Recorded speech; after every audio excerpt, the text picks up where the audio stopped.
the GAO reports that we have the second highest enlistment rate in any state or territory, second only to Guam, right? Which means that in a couple of years, most of the people in my community are going to be veterans. And there isn't a single household in the CNMI now that does not have a vet living in that household.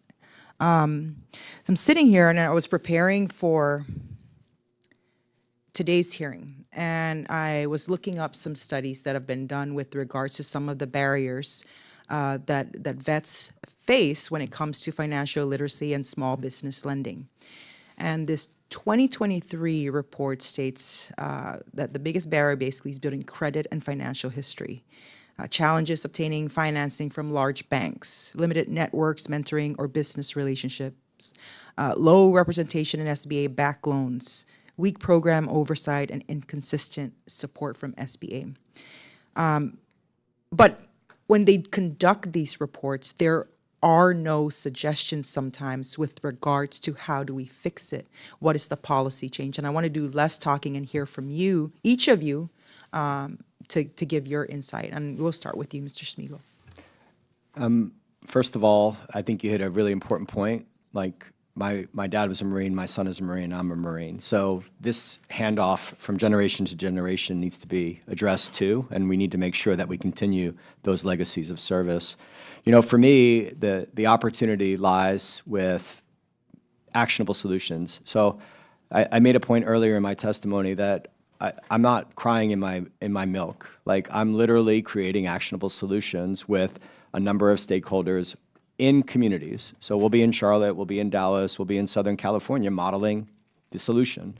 I think small business owners are at the heart of this, and we are going to mobilize big businesses, nonprofits, government agencies at the state and local level where this will be solved, and then replicate it in other places. So the solution, again, is the most important thing. And in the absence of anything changing, we're going to create a seat for veteran small business owners at the local level, model it, create the first military thriving region of the country, and then show people what right looks like. It will be with small business owners that we answer the problems that exist in this country.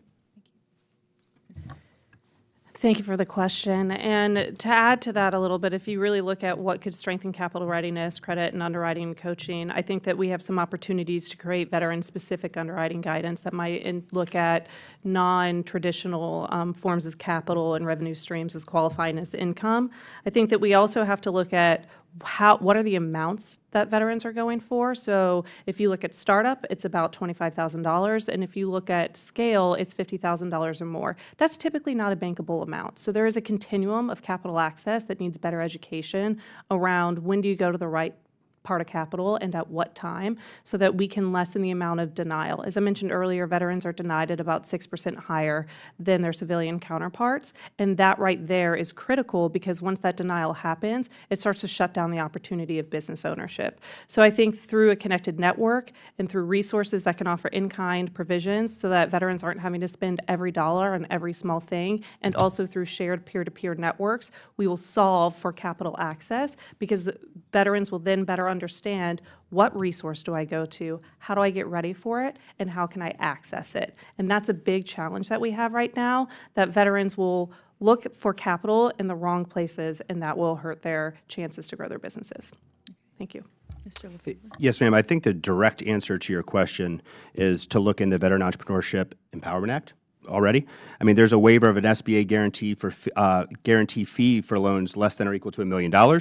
There's lower down payments and equity injection requirements for small loans, as Ms. Fox is talking about, and mandated data collection and transparency on those SBA loans. For the direct answer to the question. But you mentioned something that is potentially far more important when we think about the continuum here. It's financial literacy. And so what are we doing while veterans, while still active duty, are broadening the nature of what they know? It is too late when they have exited and now they're trying to figure out the parameters of a loan and why they're not qualifying for it. I was going to agree. Pathway to credit repair. Sometimes when you're looking for a loan as a small business and you don't have any options, you have to go to a non-traditional, and the interest rates will kill you. So, looking for financial literacy so you don't have to go to those non-traditional loan paces. Thanks. I'm out of time. Thank you.